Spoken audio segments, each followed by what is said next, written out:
I'm Jim Collison, and live from the Gallup campus here in Omaha, Nebraska, this is Gallup's Call to Coach, recorded on April 18th, 2014. Call to Coach is a resource for those who want to help others discover and use their strengths. Gallup experts and independent strengths coaches share tactics, insights, and strategies to help other coaches maximize the talent of individuals, teams, and organizations around the world. If you have questions, comments, or contributions during the show, we do have a live chat room, which was actually very helpful for me just a few minutes ago, right below the main video window, and you can log into that. We'd love you to log in. A variety of social accounts to be able to do that: Facebook, Twitter, Google+, any of those, you can get logged into the chat, or even as a guest, and that's the best way to get questions into the show. We'd love you to have you do that. You can even pop that chat out. There's a red box in the upper right-hand corner. Just click on that. It'll pop out into its own box, and you can move that around on your screen if you're using a PC. Available on any mobile device as well. We'd love to have you join us in that way. If you are listening to the recorded version, email those to us after the show, coaching@gallup.com. Don't forget to visit the Gallup Strength Center, super easy URL, gallupstrengthcenter.com, for all your coaching resources and training needs. You can also catch the video and the downloadable audio for offline listening to past programs over at coaching.gallup.com. Jeremy Petrosini is our host today. Jeremy works as a learning and development consultant with Gallup here on the Riverfront. Jeremy, it's great to see you, and welcome to another Call to Coach. Great, thanks, Jim. Yeah, great to be here. And for those of you who are new, we are excited to have you. Many of you have been listeners before to our webcast, and again, it's exciting to know that we have, over the past few months, surpassed that 10 million mark as far as number of individuals who have discovered their strengths through the Clifton Strength Finder. So again, it's our passion at Gallup to get to a point that we have over 1 billion people. So 10 million is a great number. Actually, Don Clifton, who was really kind of the inventor and founder of Strengths, his goal to get to 1 million at some point. So to be at 10 million is great, but we want to be to 1 billion, and we know the best way to do that is to partner with external coaches. So our vision and part of our strategy is to find 1 million coaches who are helping us reach 1 billion people. And so one of those coaches we have with us today, Joe Bertado, who I had the privilege of getting to know. Joe and his wife Judy went through an accelerated coaching program out in D.C. a few months back,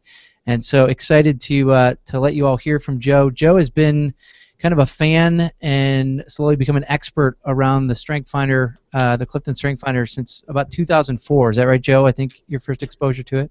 It was, yeah. Yeah, so over a decade of playing around with strengths, both within organizations, personal life, and so I'm excited for you to hear from him today. He is the Chief Culture Officer at MyCU Services. So excited, again, to hear how he has not only used strengths in his own life and with others, but to ingrain it really in helping transform the culture of his environment and other cultures that he's had the chance to work with. So Joe, thanks so much for being with us today. Hey, my pleasure. Thanks, Jeremy.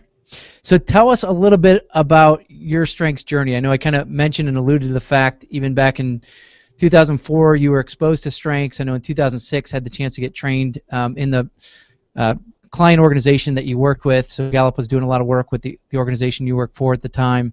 But tell us part of your journey, Joe. Tell us kind of your journey of being called to coach. Yeah, thanks. So in 2004, when I joined the client organization, my first week on the job, I went to the Great Manager program.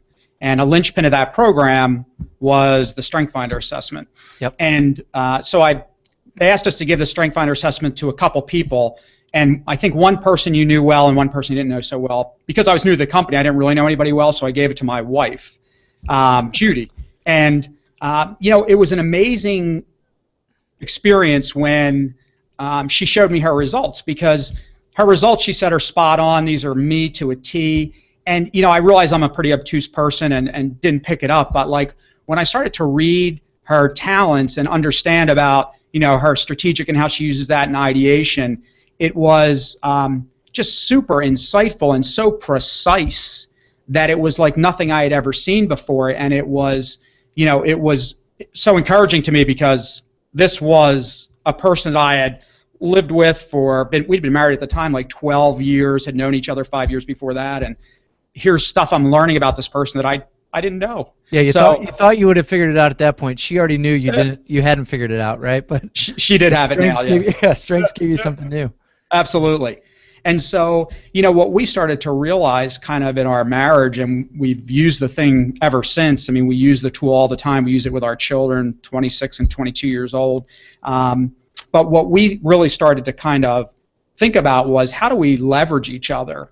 So, you know, in relationships with people at work and at home, sometimes you can get frustrated with another person because they don't do the things the way that you do, or, you know, you start to resent. And so what we said is, you know what, it's really not how smart you are, it's how you're smart. And how do we pull together to really make our partnership as great as it can be? Yeah, I love kind of the practical piece of that, because I think, you know, again, people that are familiar with Gallup and our research even on what creates engaged cultures, again, that's kind of your area of expertise personally too, but that sense of when we look at those 12 elements of engagement, having a best friend at work, somebody that you know and trust, and strengths, like, again, that whole idea of, do we understand what we both do well and how we complement each other? And I think figuring that out in our personal lives, I know when I you know, had my wife take Strength Finder as well, there were some big ahas there, again, probably more for me than there were for her, but that sense of, how do we collaborate, what do we both bring, how do we appreciate each other? You know, I know a lot of that is just insight. A lot of what you've done too, Joe, I know, is with teams. So talk a little bit about, again, that idea of transforming a culture. It's more than just helping one person discover their strengths, but it's often about a team. So give us some examples of maybe throughout your, you know, the last decade of playing around with this. Where have you seen strengths really be transformational in helping teams discover that, just like you and Judy initially did? Yeah, thanks. I mean, it's so much about people understanding and appreciating each other, and then trying to leverage that. So just a couple quick examples, you know, and this happens frequently, but in one of the branches, a bank branch that we were working with, it was a team of people. A teller had the talent of input. So, you know, with input, typically people are very curious. They love to do research and archive their information. They're able to find things pretty quickly with that talent because they store and hold on to things. And so this teller really didn't get to use that in her job, but the manager would go on business calls. So the manager's job was to develop business for her branch, really didn't have the time or inclination to do the research. And so what we set up was the teller actually doing the research for the manager. So when the manager went on call, she had this very comprehensive package of not only information about the company, but about the industry and the principles. So she was really well prepared and much more successful when she went on her prospect calls. So that's kind of one example, and those things happen frequently. That, to your point, that idea of kind of complementary partnerships. And then another example was in a team setting where there was a branch in a grocery store. So bank branches are in grocery stores to, you know, for convenience. You shop, sure. You know, right? So when the way it works in the branch, though, you're supposed to walk the aisles because you've got these shoppers who come in, and you know, you see them all the time. The average shopper comes in a grocery store 2.5 times a week, right? So you see the same people. So your job is to walk the aisles and talk to people. But it's kind of a weird thing, you know. It's like you'd be in the grocery store shopping for Cheerios, and I'd come up to you and say, "Hey, I like the Honey Nut Cheerios. Do you want to open a checking account?" You know, it's kind of weird, right? Right. So people had to do it, and most people spent about 20% of their week walking the aisles, but didn't really like to do it. It's pretty disdainful. Okay. So we brought strengths into the mix, and what we found is one person had woo and connectedness, and actually really enjoyed kind of meeting new people, connecting with them. She recalled conversations that she had with them. She could connect things in the relationship with them and other people she saw in the store, and she just tried to make a favorable impression with people. There was another person on the team who had relator and context. So he would love to sit with people and really kind of get to know them and genuinely and sincerely try to understand who they were and what their story was. So he created this kind of warm, caring environment. And then there was another person who had achiever and discipline, and she really just liked to kind of get into this structured, detailed, checking things off my list. She wanted to accomplish stuff and get it done. That's what made her feel good. Yep. So everybody kind of did all of the work in the branch, and so after we got them more into a strengths-based team, the person with woo and connectedness walked the aisles 80% of the work week. And then when she found someone, who was going to open an account, she would take them back to the guy with Relator and Context, and he would sit with them and talk to them and build that relationship. And then he would turn all the paperwork over to the person who had Achiever and Discipline, and she would do all the paperwork. And it was this, kind of beautiful mosaic of people doing a job and everybody getting to do the things that they liked. And the interesting thing is the manager's comment was, the most amazing thing for me is I really don't have to tell people to do things I know they don't want to do.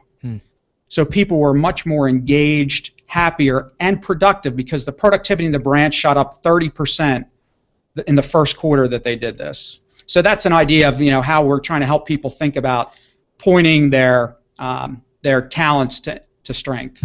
Well, and I love both those examples too, Joe, because again, that sense of complementary partnership between two people of I bring something that you need, you bring something I need, and then from that team perspective, and again, this, having gone through a great manager program, we've now just relaunched a program we call High Performance Management, but the same principles of when managers can take an approach to say, do I know what each person brings to the team? Again, great coaches do it. If you're the orchestra conductor, you know who does what well. And again, a lot of professional musicians or professional athletes can play multiple roles, right, or multiple instruments. Yeah. But which one do they do better than others? And I think we forget this in business too often. I think we all need to be relational and able to work a room or a grocery store or meet people we don't know. And we can do that to a certain extent. But just like you said, there might be one person that enjoys the research and the other that enjoys the relationship. Yeah. So a manager discovering that can put people into their sweet spot, and it brings freedom to them, freedom to the manager. They no longer have to ask, but they get people coming to them to go, hey, can I do more of this? So I think, again, those are great examples. So yeah, absolutely. And the thing is, with the whole philosophy of strength is, as people see themselves as kind of above average where they're weak, or average where they're weak, and then just average where they're incredible. And the more we can kind of help people think about, where are you really incredible, and how can we put you in that sweet spot? Sure, people can do a lot of things at work, but when you're in your sweet spot, it doesn't really get much better than that in terms of enjoyment, engagement, and productivity. So yeah, no, that's great. Yeah. Talk a little bit too, because again, with what you've discovered, and I know again even in our course in DC, there were a lot of great insights you were bringing to your peers that were part of that cohort. But in regards to teams, I know there's kind of some techniques, tips, tricks you've kind of picked up over the years. Yeah. Part of it through, again, Gallup training or certification, but also part of it through kind of playing around with it with different reports and stuff you built. What are some things that to the coaches on the call today who are working with teams, or maybe managers who are listening and thinking about their own team, what are some things that they can begin to do that you've discovered to really help them strengthen or take a more strengths-based approach to how they work with their colleagues? Yeah. So one of the things we do is we ask everybody to when they take the assessment to print off their Strengths Insight Guide and read the paragraphs in the Section 1 awareness, right, and highlight and underline all of the statements, phrases, words that resonate with them. What I do when I work with teams is when they come together, I ask everybody to write on a 3x5 card which talent resonates with them the most. And many times people have a really tough time kind of picking one, but we force them to pick one. The reason we do that, though, is because then we kind of pick a card. So we'll fan the cards out and have somebody pick a card, read the card, and we'll try to guess who the author of the card was. So it's kind of a fun, light way to get it started. Sure, yeah. And so we have that person then who was the author kind of go through their top 5, and we also include anybody who shares a talent. So obviously you're not going to find people that have the same 5, but people share 1, 2, or even 3 talents. So if 3 people on a team have responsibility, we'd start with the author talking about responsibility, but then have the other 2 people talk about their responsibility. So it keeps everybody engaged. The other thing we do is have people actually read that responsibility paragraph, or whatever paragraph it might be, because the thing that startles people is that those paragraphs are personalized to them, and people just assume that all the paragraphs are the same. So when people start to recognize that even though I have this talent, it looks different based on who I am and the way I answered the assessment and what else it sits with, it morphs. People really start to see that uniqueness, and we talk a lot about how the assessment preserves the uniqueness of the individual and how we all are so different, and it really is thinking about how do we appreciate that all the time. So that's kind of one of the things that we'll do with teams. Yeah, and I think one piece on that, and I'll reiterate this for some of the people on the call who may not be as familiar with the different reports. For years, again, if I had strategic, Joe, you had strategic, or you and I both have maximizer in our top 5, right? So if we took maximizer, that paragraph description would be the same, or in some of our books, the way it reads on page 68 would be the exact same. The interesting thing that Gallup did just a few years back when we launched StrengthFinder 2.0, and then we use this same report in StrengthBased Leadership. Many of you who are now leveraging as coaches, leveraging the Gallup Strength Center website, all of those reports, you now get something that has the term insight on it that Joe mentioned. And that insight report, that Strengths Insight, is an in-depth kind of customized view to your theme. So my maximizer will read different, right? So I've got maximizer, strategic, futuristic, belief, connectedness. Joe, you have focus, learner, achiever, positivity, maximizer, right? Do I have that? You do. Yep. So our maximizer paragraph is actually going to read different based on those other themes that we have as dominant. And so the unique piece of the exercise that you're having people do, Joe, is really to say it's not just that we're both maximizers, but what does that mean for how that plays out in the context of our team or even our organization? So really everybody in the company can do something in most cases, even a Wells Fargo at several 100,000 employees, it's like everybody can do something unique that nobody else in the organization can do. So helping them hear that, I think, is a great way to kind of just, again, understand and appreciate each other, like you said. Yeah, and the differences. Another thing thanks, Jeremy. Another thing that I think is really useful is to purchase the theme dynamic cards. The cards are a great tool as you work with teams. I wouldn't do it the first time out of the gate, but certainly as you work with teams, to have people use the theme dynamic card. So essentially those cards have a noun for each of the 34 talents on one side, and then they have a list of adjectives on the other side. And so we ask people to take their top 5, take their first talent and pick a noun for that talent out of the list, and then for their other 4 talents to pick an adjective and then create word pairs. We ask them to repeat that process through 2, 3, 4, and 5 of their talents. And then we ask them to kind of think about, okay, so as you see these word pairs, which ones resonate with you? Which ones confuse you? Which ones, really kind of bring you joy? And we have people share that and talk about that. And actually, in one of the organizations we work with, it's about a 30-person organization, they actually had everybody send in the pair that resonated with them the most. They put it out on a share drive and had a contest who can pick who belongs to which pair, word pair. And somebody got 16 out of 30 right and got like a $25 gift certificate. But it's just another cool way to kind of get people talking about my gifts. This is what I'm good at. This is what you're good at. Let me understand that about you, and you understand this, that about me. So yeah, and it's one of the things I think that I hear coaches talk about a lot, or that discoveries they're helping the people they're coaching make, are that, again, themes don't stand alone. So it's not, just use your maximizer here, or just use your achiever. But the exercise, what you're talking about, of how do these two things complement each other? And if you've got 4 adjectives and then 1 noun, you've got 4 different ways to describe your maximizer or your achiever or your focus.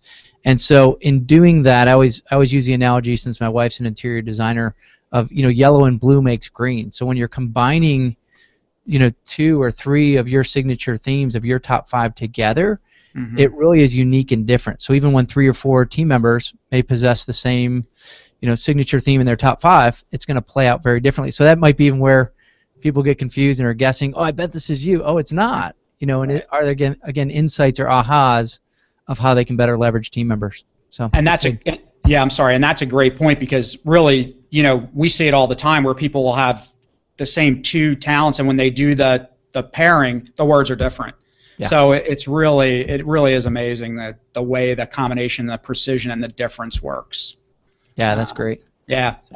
Another thing I'd throw out there is when we work with teams, one of the things we started to do, and I don't know if you can see this document, but essentially what we did is we put together a document that listed people's dominant themes. So we kind of went with top 10, and then we listed the person's top 10, and then where each of their colleagues' talents fell in relation to that person's top 10.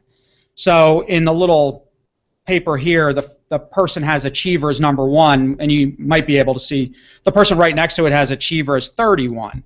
You know, and we start to talk about, okay, so what's that really mean, as some of us have achiever and some don't, or some people have responsibility, or you might be the only person with significance. What does that all mean as we work together? Because, you know, I think one of the things I've kind of learned is everybody thinks that people see the world the way they do. Yeah. And so no one can understand why people don't do it the way they would do it or see it the way they would see it. And what we try to point out with this variation of the team grid essentially is, you know, people don't see it the way you do, and most times it's not even close to the way you see it. And so you need to just kind of think about that and understand that and appreciate and explain more sometimes. And you need to also figure out where people's gifts are and how you can leverage those. So we use that as a tool as well, and we can throw that on the Facebook page if people find it useful. But yeah, no, that'd be a great resource to share. I think that piece too of what you're saying is not only are we listening to what you bring, but how are we different? Mm-hmm. I had a CEO, and especially when you look at kind of what are my lesser themes, what are my, you know, 29 through 34, and how do those compare to what you bring? Again, that might be where even you and Judy, that husband-wife combo going, oh, okay, this makes sense. Yeah. I had a CEO I was sitting with a couple weeks ago who saw his 34 report for the first time, and his 34 theme was adaptability. And right away he just goes, okay, this makes sense. Because I hate chaos. And he said, one of my key team members has adaptability number 2. And they love chaos. And I'm like, and he said, but the value of it, and again, that was probably maybe the first time he heard himself say, it doesn't only drive me crazy, but he said the value of it is they can deal with a whole bunch of stuff that I don't want to deal with. He was high discipline. Right? So sometimes you see those two themes as opposites, but he saw the value of it maybe in a way the very first time, and my takeaway encouragement to him was go tell that person why you appreciate adaptability and let them know that it's really low for you. So it does feel like when there's chaos that you get razzled a little bit, but this is where you need them, where they can really add a lot of value. And I can just imagine that person's probably, I think they've worked together 10 years, that person's probably never heard him approach it from that way, aside from you drive me crazy or you need to be more disciplined. This might be the first time that they're going, hey, we need each other, and this is actually good for us to have. Yeah. So. Well, you know, to your point, I was working with a team yesterday, and one of the people on the team had individualization, and so of course that's a talent where you're always kind of figuring people out, figuring out their needs, and you're writing little paragraphs in your head, right, about people you meet. And so I had said that to the person who had individualization, and I said to her boss, did you know that? Now, they had worked together for a number of years, and she said, you know, I never, ever thought of that, never knew she did that. But we started talking about, well, how can you leverage that in your setting, you know, as you work together, right? So it's those kinds of things. And even here, a person I work with has adaptability and strategic. So one of the things I talked to her about with her when she joined the team was, well, how do you like your work? Like, how do you like us to interact? And, you know, for her, as you would suspect with adaptability and strategic, it's like, hey, just drop things on my desk, tell me what it is, and then that's all I need. You know, she's not really into structure. She's not into the routine of things, to your point. And so to kind of, if I can fill that need as we work together, you know, that's only going to make us a better partnership. So yeah, that's great. Yeah, kind of to your point. One of the other things I can share, if it's okay, is go ahead. So when we work one-to-one with people, especially, we created this other little chart, and again, we can kind of throw this on the website if people find it useful. But basically, what we've done is taken what's your contribution for each of your talents. So we do your top 10 or dominant themes. What's your need, and what do you know, what's a possibility if you overuse this talent, or it's theme vulnerability, or you use it in the basement, or it's raw. And so we kind of go through this with people, especially leaders, because we have, you know, who you are is how you lead, right? You know, so people lead based on who they are, and the more we can create a sense of what do you contribute as a leader? Where's your sweet spot? What do you need from other people? You know, if you have responsibility, you need to have ownership of things. That's what you need as a talent, right? So what do you need, and then how do you make sure people recognize that about you, and conversely, you recognize those things about other people? And then where might you have to be a little bit careful? What might you overuse that could cause you trouble spots as you lead? And so that's been a really kind of useful exercise that we go through with people. And again, that's not a first-time discussion, but 2 or 3 down the road when we've been talking about talents, we'll go through this sheet. We just color-coded it as green for contribution, yellow for need, and red for overuse. But it's a great tool to get people thinking about their talents and how they leverage and use those and what they might have to be a little bit careful of. No, that's helpful. And it segues actually nicely into one of the questions that I know came up in chat. And then, Jim, if we got others, I'll let you chime in too. But Donna asked the question, what would be the very first activity after a team completes Strength Finder? So you just made the comment, Joe, this is not necessarily the first thing we do, right? It might be too complex for people looking at top 10. Yeah. But what would you suggest, would be the first thing? The team's all taken, Strength Finder. What's that next step? What do you have them do? Yeah, so the next step for me is that's where I do that. Please read your Strengths Insight Guide paragraphs and come together. I give them the card. We do the 3x5 cards, write the talent that best describes you. And then what I do with people is have them go through what they've highlighted for each of their top 5, and I'll chip in points about that specific talent. But we'll do that kind of going around the room. That's kind of the first thing we do with people. The next thing then, once we kind of get them thinking about their top 5, we might give them an assignment or 2 in between, but then what we've been doing is getting people's 34 and having them start to think about their dominant themes. So then we'll go back and start talking about, okay, let's talk about 5 through 10 now, or wherever you draw your line for your dominant themes. And then we'll start talking about dominant themes with people. And then we'll start trying to make those connections with dominant themes using that one little handout I showed with the team and their top 10 and where other people's talents fall, so that people start to really see those similarities and differences.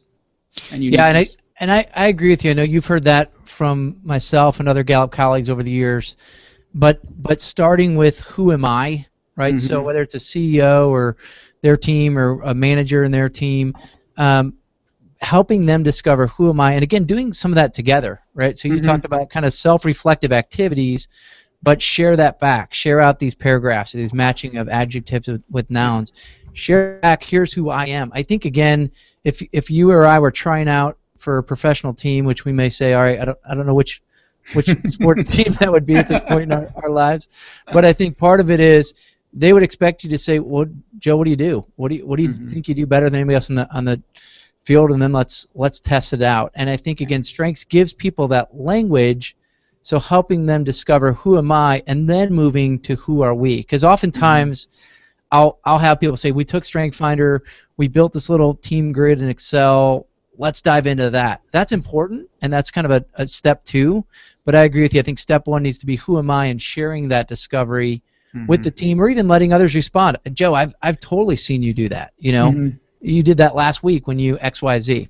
So it validates a little bit of that talent that you bring. So. Yeah, and that's a great point, because in those team sessions, asking people to really point out where they see this talent in the person is really useful, because many times, talents are kind of like the air we breathe, right? You don't even think about it, you just breathe. Well, when we use our talents, it's so natural we don't even think about it, and we don't think it's special.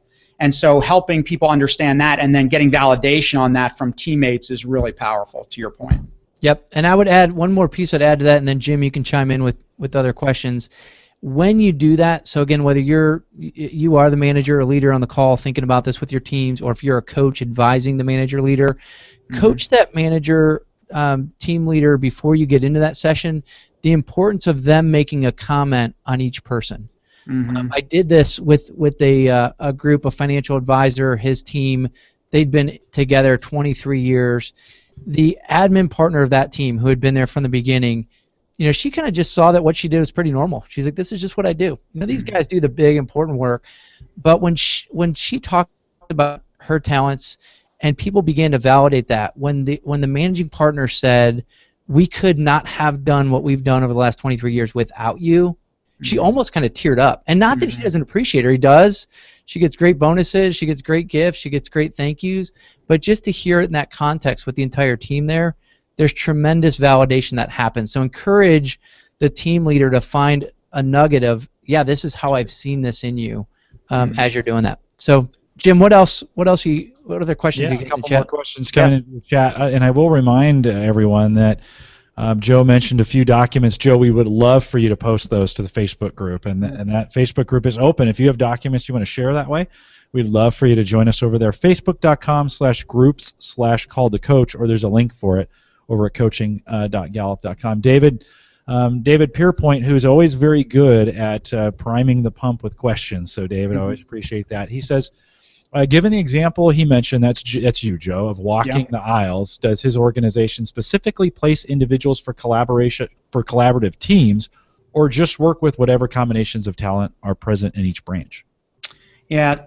So what we did more was work with people who were there, but where there could be shifts, we would start to make shifts to help people kind of work in more complementary ways. So it typically was, let's work with what we have and see how it works out.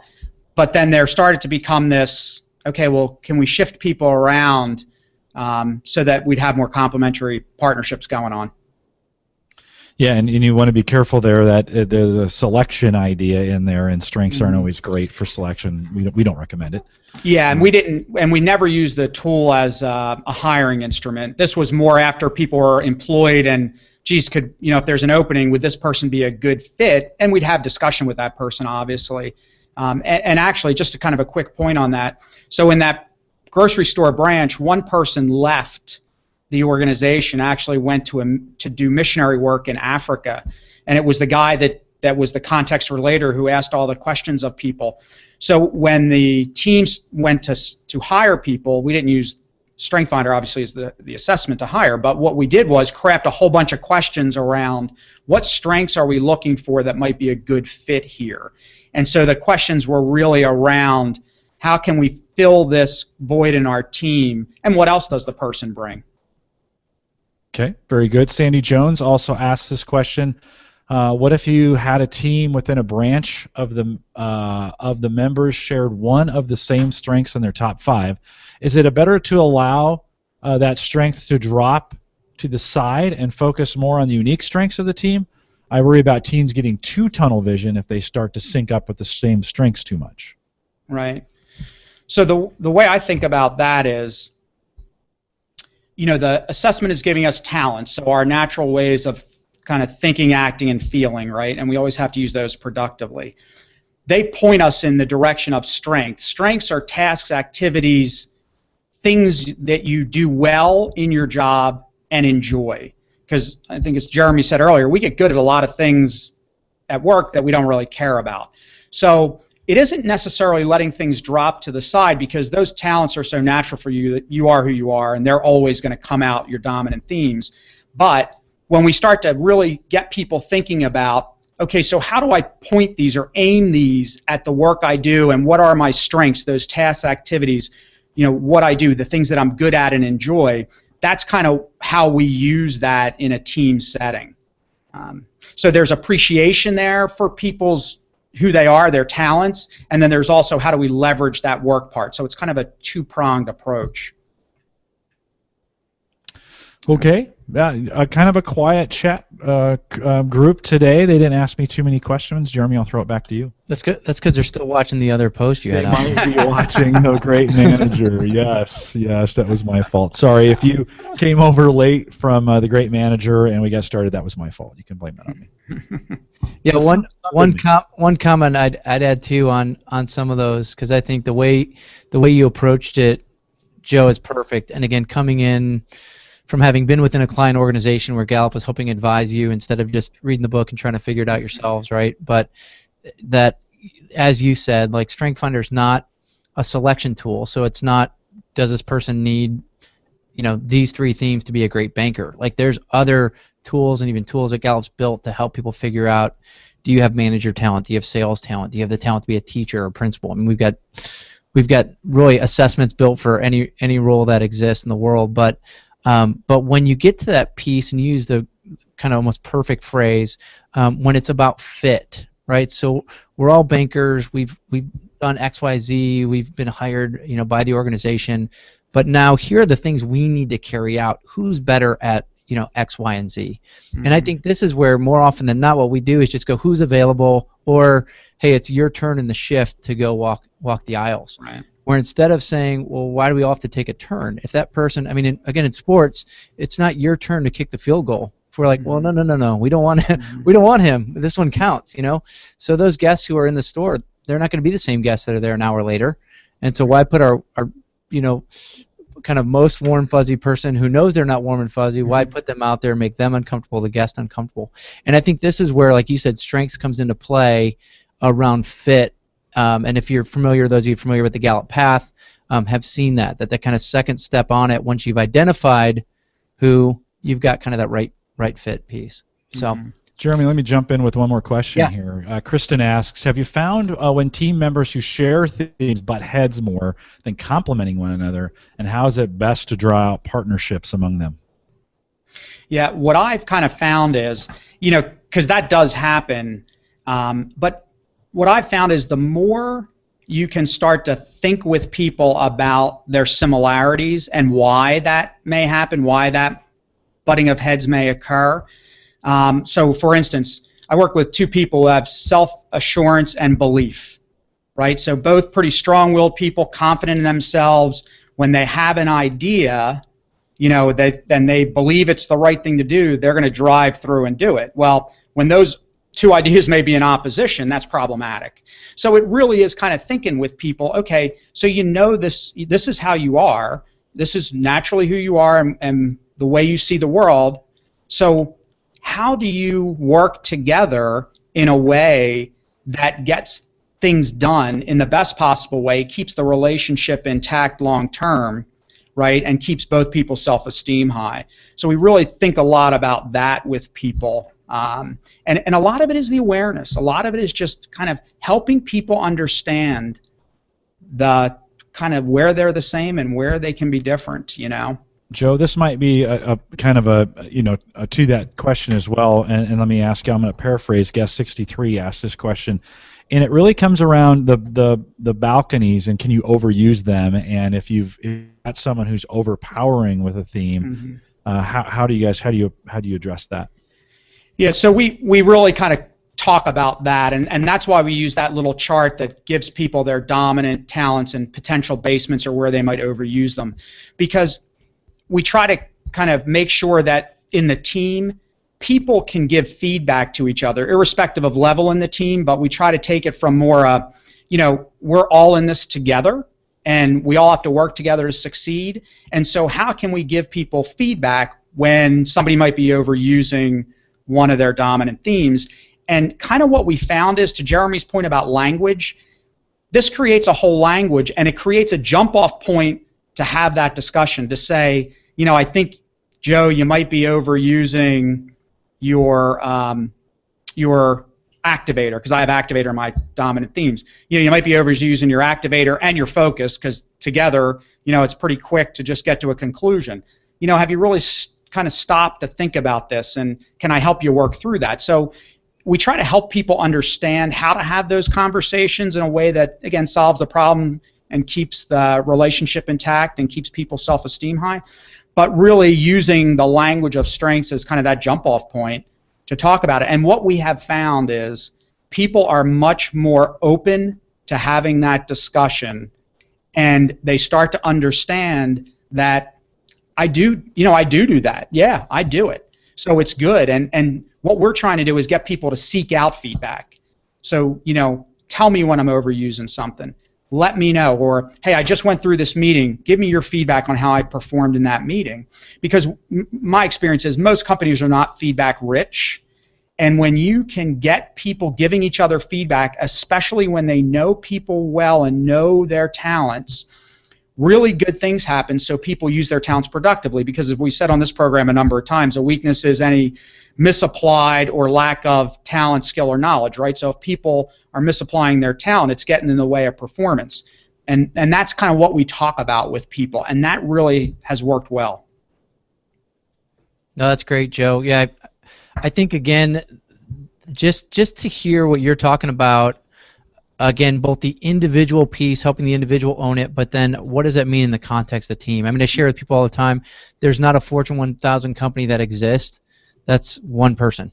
Mm-hmm. Right? A lot of them started that way. It was somebody in a garage or a dorm room with a big idea, turned that idea into a customer, but they very quickly had to figure out who else do I need around me. Again, in strength-based leadership, we talk about, great leaders and managers don't just have kind of one lens or a specific, here are the best top 5, but they know who they are, and more importantly, they know who they're not, so they know who to put around them. And I think everything that you've hit on today can continue to move us in that direction. What does it mean to think that way with teams? So thanks. We'll stick around a little bit too for any post-call chat. Just to reiterate too, we mentioned, again, if you're new to these calls, we do these every couple weeks, so twice a month. We've got coaches like Joe just kind of sharing their stories, expertise, again, live chat so you can ask questions. Our next call will be May 2nd. Friday, we'll do that at noon Central again, same time and place as always. So, Joe, thank you so much for being with us today. Hey, thanks. That's my pleasure. Appreciate it. Jeremy, while we depart here, let me remind folks to take full advantage of all the resources that we have available for them out there at the Gallup Strength Center. Just GallupStrengthCenter.com. And if you have questions or comments after the show, you're watching this recorded, hit us on email, coaching@gallup.com. And really, all our social links, I get this all the time, how do I connect in with Call to Coach and the things that are going on at Gallup? All our social links in our blog as well. In fact, we're looking for guest bloggers all the time. So if you like to write and you think you have something to say around the area of coaching, we'd like to hear it from you. We can't use all of them, but if you'd like to try that out with us for guest blogging, send that to coaching@gallup.com. Put guest blogger in the subject line, so that'll make its way to me. And all those resources are out at coaching.gallup.com. We also want to mention we've got some meetups, and this is super exciting, some things going on in the local area if you want to participate and get smaller as Strengths gets larger, right? We find it really, really important that Strengths takes on that local characteristic as you start meeting with your local groups. We do have some exciting things going on with the meetups in Texas. So Brent O'Bannon has got 3 organized in Texas. So, well, actually 2 in Texas and 1 in Oklahoma. So you can find those on our meetup page. Again, go to coaching.gallup.com, and he has one of those. And as I'm reading through this, I'm trying to remember where I saw I know for sure we're in Oklahoma City. We are in Austin, Texas, and we are also in Dallas. Thank you, Scott. Scott's helping me out today. He lives in Dallas, so maybe could not see that for whatever reason. Yeah. I'm having some struggling today. It's Friday, Good Friday, and we also have one going on in Singapore. So if you haven't signed up for that one yet, head out to coaching.gallup.com, and all the details and information and the links are available as well. And we also want to remind you, next Thursday we will be doing Theme Thursday. So if you haven't made your way over for one of those, we will be talking about command next week. And so Kurt Liesfeld and myself, along with a guest, will be talking and diving into about 45 minutes on command. Stay around for the post show. We've got a couple more questions for you, Joe, so don't go anywhere. And remember, you don't get the post show unless you come out for the live show. So join us and go to gallup.eventbrite.com. Man, a lot of links out there. Sorry about that, but that's where all that information is. We want to say good morning, good afternoon, or good night, wherever you're at in the world. I appreciate you coming out, and thanks for joining us. Okay, let's dive in a little bit to some post-show questions here. Sure. Let me pull that up real quick. David Tanner said, and we get this question all the time on the program, and it's how receptive to the strengths model are managers that you work with? And have you ever run into a manager that had a difficult time accepting the value or acting on the new information they've received from training, and what do you do when that happens? Yeah. I have not run into that, and I think one of the things that I try to do right away with managers who are considering kind of using this with teams is I have them take the assessment, and then I do almost like a coaching one-to-one with them around the assessment and start to talk about the whole strengths philosophy with them. And, it's to me a really hard thing to refute. I mean, hey, if you had everybody completely engaged and productive at work, does that make your life easier? Not many people are going to say no to that. So, I've not really had that, and I think another thing that I find really important, and it kind of goes to my talent of learner, but I like to really kind of be seen as that expert with the StrengthsFinder assessment and the whole strengths philosophy. And so, that I think helps me in terms of a credible resource when I start to work with people. The other thing that's useful I've found is if somebody is a little hesitant, I'll have that manager call another manager that I've worked with either in the organization or another organization to get some feedback about it and talk about it. And that kind of testimonial referral really kind of minimizes people's fears. So those are a couple things I do that have worked for me. Okay. And then guest 723 says, I work for a law firm and the lawyers lead groups or teams. Most of the managers have had little, if any, leadership or management training. How do you integrate strengths into baseline manager training? I try to almost start with it because, again, to me, it's who you are is how you lead. So that sense of, to me, it's all about, like, as a leader, am I aware of my natural ways of doing things? So am I aware of my talents? Am I using them productively? And am I willing to accept feedback and then adjust based on that feedback? So the whole idea of my kind of overusing my talents. So I actually see it as kind of the starting point to help leaders in terms of effectiveness, because I've got to say, for a lot of years, I mean, I've been doing leadership development for a lot of years, about 30, and I was really into like models of leadership and all the different kind of models and philosophies that are out there. But at the end of the day, people lead based on who they are. That's, to me, the reality of it. So if we can help people think about, okay, this is who you are, let's think about what successful leadership looks like, and when you've been successful at leading, what's that look like for you? And then kind of how do we make you think about that leading from your talents? So I kind of start with it because I just think it's the best tool to get people really seeing themselves in a way that nothing else will.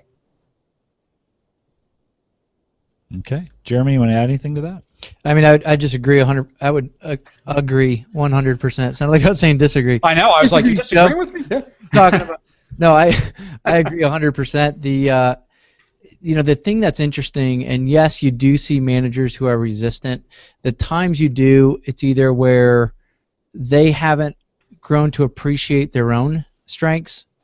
And so starting again with them, like when we talk and teach on manager training, we get a manager training toolkit and a course designed for coaching, managers and teams. But one of the things, that we say is you need to start with the manager and who are they. And so the moment that they go, oh, this is so insightful to who I am, to my management style, to how I lead, all of a sudden then it gets to that point like Joe's talking about. They understand what drives them crazy about certain people. They understand what makes everybody on the team great and why they want them on the team or why they initially wanted them on the team, that potential that they see in them. And so I think sometimes it's just kind of peeling back the layers a little bit within the individual to see why it really matters. So I think you're right, Joe. I think that self-discovery again is an indicator of how they naturally lead, and that's what I mean. For me, even my discovery of StrengthsFinder before I joined Gallup 8.5 years ago was, wow, this assessment tells me something about me, and right away my team members that, okay, this is why they're so competitive. They're not competing against me, but they're competing so we can win. And it just kind of the lights came on, and I think Strengths does it, but it does take time. It's not I took the assessment, I got the report, and that's where coaching and kind of even coming alongside or making it part of some development within your organization, within your law firm, I think makes a lot of sense. Yeah, and I would say in an organization, you've really got to stick with it. Like to have a one-and-done conversation about it, it's really not going to have the impact it could if you can stick with it and look for ways, like whether it's the theme dynamic cards or other tools that Gallup has, or other coaches' ideas, to keep it in front of people, because the more you keep it in front of people, it starts to become a language and a way of life, and it's a very powerful and effective way to live an organizational life. Well, we talked a lot about management today, and we actually have a new program out for that as well. Some of you might have been watching that before you got here, called The Great Manager, and those are all available on our YouTube page. And you can, I shouldn't say all, we did the first one on Tuesday and launched that program out there. And so we are going to focus specifically on managers. So it's good discussion. There's so much similarities. There's so many tools that cross over between managers and strengths, and that's great. So appreciate that. Well, with that, we're going to cut it off, and I appreciate you guys coming out today. Joe, again, thank you for your time in doing this, and this will wrap it up for it. Again, if you just caught this, the YouTube video will actually go into replay instantly. So if you want to go back to the beginning, you can watch it from the very beginning, or just it's like a DVR. You can just take the slider back and go to the part where you want to watch it again, and you can do that as well. So again, thanks, Joe, and with that, we'll end it. Have a great afternoon or evening or morning, wherever you're at. Thanks, everybody.